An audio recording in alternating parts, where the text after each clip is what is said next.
comme promis, on se retrouve pour ma review, ma chronique de Vita Nostra de Marina et Sergei Diatchenko, qui sont en l'occurrence des auteurs ukrainiens qui donc écrivent leurs textes en russe.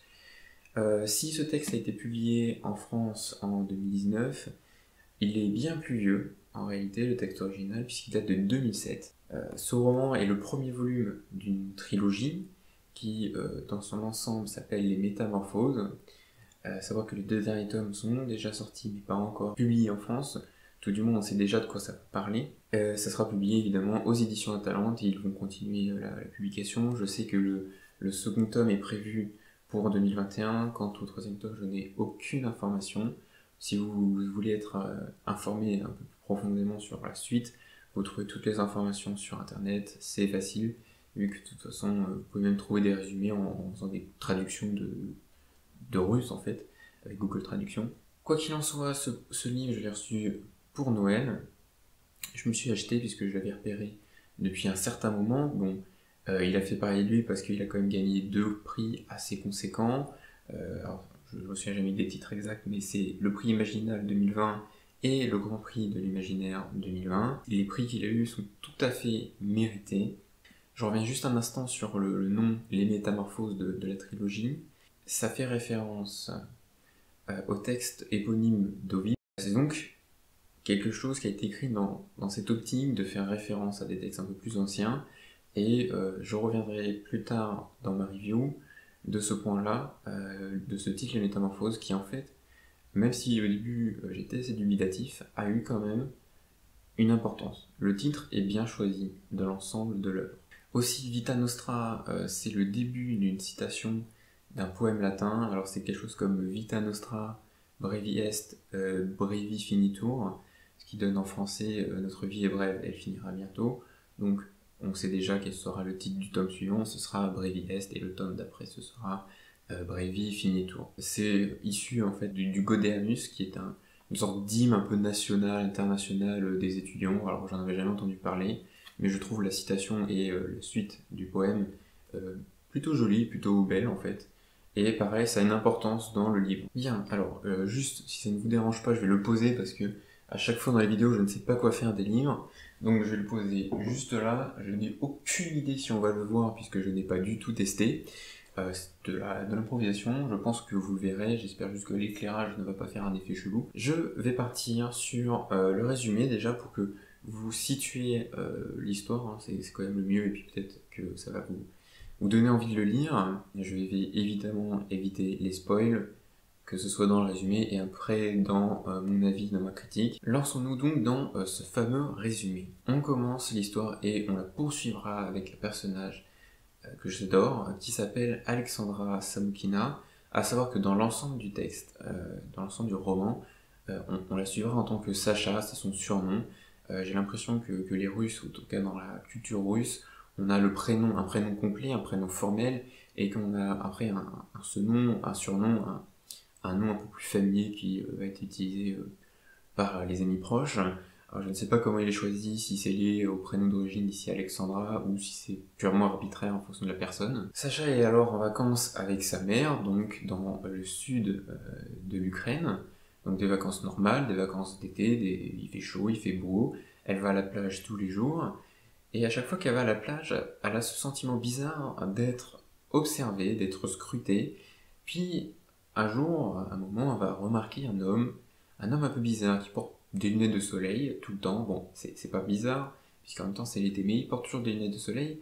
Donc elle ne sait pas si cet homme la regarde.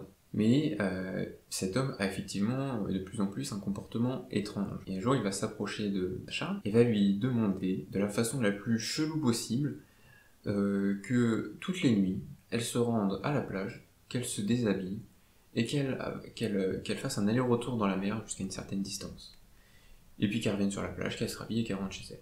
Donc Sacha automatiquement a dit pas ok, let's go, elle dit non, non, c'est pas possible, je dois être en train de rêver. Et là il y a une sorte de retour en arrière, elle revient, elle se réveille, mais le même jour. Donc là elle est perturbée, elle se dit attends, est-ce que c'est moi qui ai rêvé, ou est-ce que ça s'est vraiment passé, parce que ce qui s'est passé était quand même sacrément réaliste, il y avait quelque chose de tangible dans ce qui s'est passé. Un peu mouvementé, un peu perturbé, elle continue ses vacances, mais l'homme revient. Il lui repose la même question. Et finalement, je ne vais pas détailler pourquoi, elle le fait. Un jour, une bonne nuit, elle y va, elle se déshabille, elle fait son aller-retour, sauf qu'en revenant sur la plage, elle se sent pas bien, elle vomit des pièces, une certaine quantité, je crois que c'est quelque chose comme 7 pièces. Elle rentre chez elle, et ainsi de suite. Voilà, jusqu'à la fin de ses vacances, elle retourne à la plage, elle se déshabille, elle nage, elle vomit. Et sur ce rythme régulier, l'homme lui dit à la fin des vacances de garder les pièces, qu'il lui redemandera plus tard, et puis après, plus de nouvelles. Elle rentre, elle reprend les cours, puisque elle va passer, je pense, quelque chose comme l'équivalent du bac. Elle reprend ses cours, elle n'a plus de nouvelles, donc elle se dit, bon, c'est un truc vraiment chelou. Elle conserve les pièces dans un sachet, dans sa chambre, etc. Mais ce n'est pas fini, vous en doutez bien. L'homme revient, avec ses lunettes de soleil alors qu'on est en plein hiver, et il lui dit, le matin, très tôt, tu vas te rendre dans le parc, tu vas courir le plus longtemps et le plus que tu peux autour de ce parc. Tu vas faire un parcours, tu vas courir, tu vas courir, tu vas courir. Puis quand ce sera fini, quand tu seras complètement épuisé, tu te mettras derrière un buisson et tu urineras. Donc là on continue dans la lignée des choses les plus what the fuck du monde, sauf qu'elle le fait. Elle a eu très peur et donc elle ne veut plus prendre de risques. Elle est trop effrayée, elle est vraiment dans une peur maximale. Donc elle fait ça, elle fait son jogging, etc. Et évidemment, quand elle va uriner, elle vomit des pièces. Et les choses continuent ainsi, et finalement, cet homme va lui proposer quelque chose de vraiment étrange quand elle va échouer à ses concours, à ses examens, et qu'elle ne va pas pouvoir rentrer dans l'université qu'elle désire. Elle va lui dire, écoute, donne-moi les pièces, parfait, tu es accepté à l'université spéciale de la Torpa, une sorte d'université technique, elle ne connaît pas, c'est dans la province de l'Ukraine, personne ne connaît, ça n'a aucune réputation, aucun prestige. Mais bon, elle ne sait pas quoi faire, elle a peur, et donc elle va y aller, même si ça va à l'encontre de ce que sa mère souhaite pour elle, elle y va. Et c'est là que commence vraiment l'histoire. À cette université, elle va se rendre compte que les cours qui sont fournis ne sont pas vraiment des cours habituels. Il y a les humanités, donc maths, français, enfin russe en l'occurrence, qui sont des choses qui ne sont même pas, des matières qui n'existent même pas. Alors je me souviens plus du terme, je vais retrouver dans le livre, ça s'appelle le module textuel.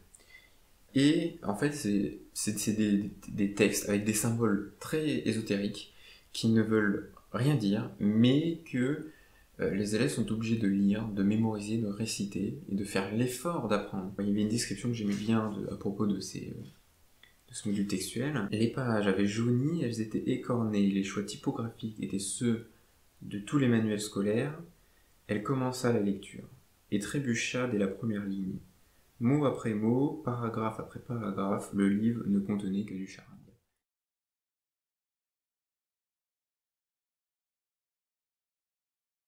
Pour commencer, je vais juste revenir sur le style d'Edjachenko, que j'ai énormément apprécié.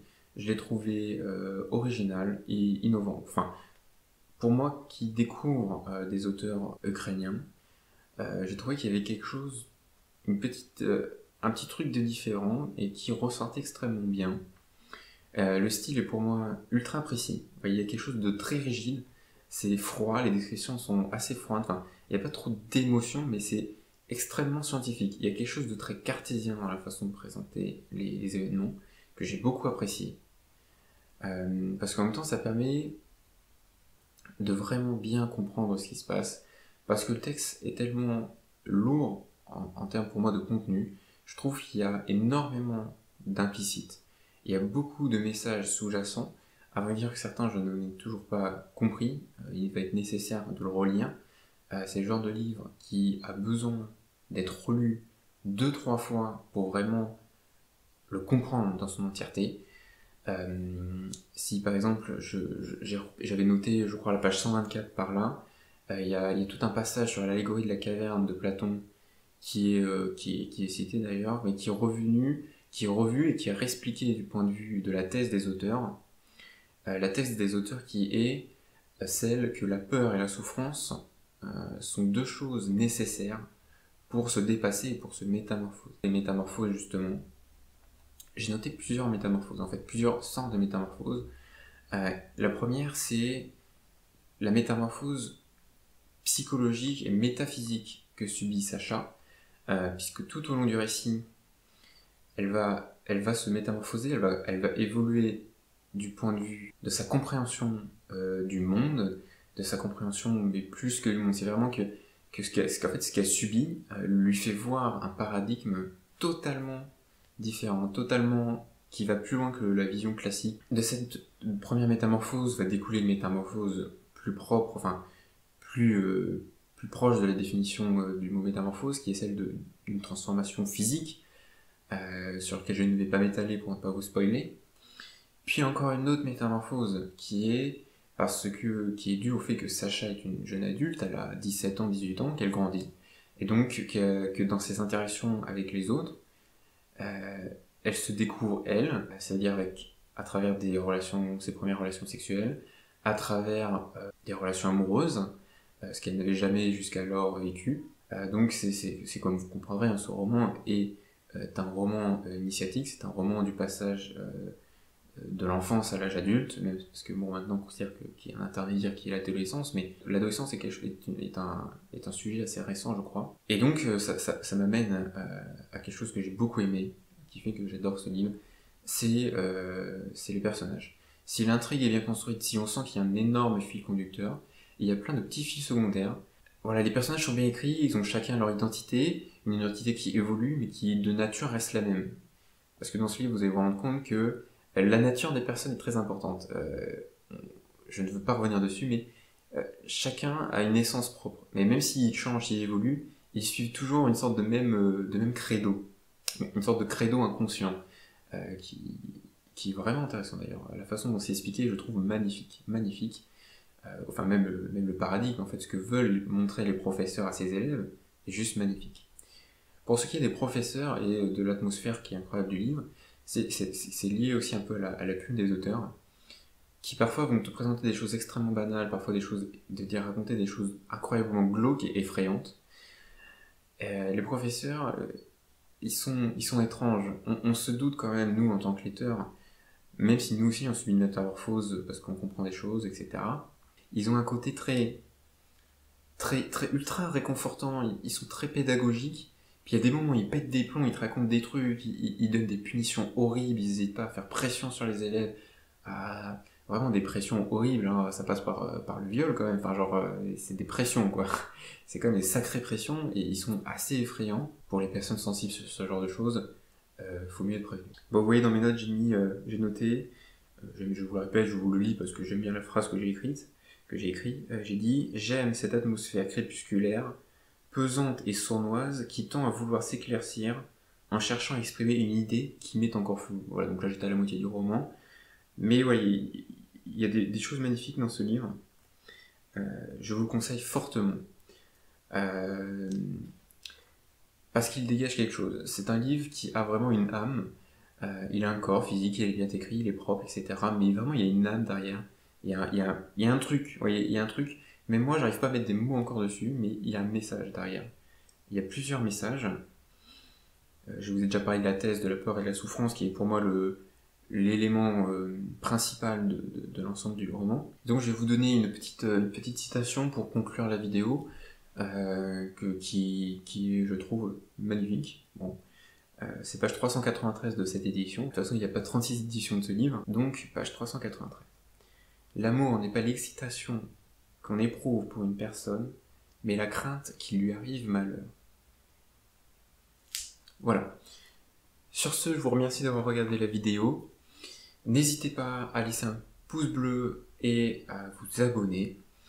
Et vu que j'ai envie d'échanger un peu avec vous, si vous avez lu ce livre, mettez-moi votre avis dans les commentaires, peut-être même éclaircir des choses que j'ai pas compris, hein, pourquoi pas, ça peut être intéressant. Je vous dis donc à plus pour une prochaine vidéo. Bye bye.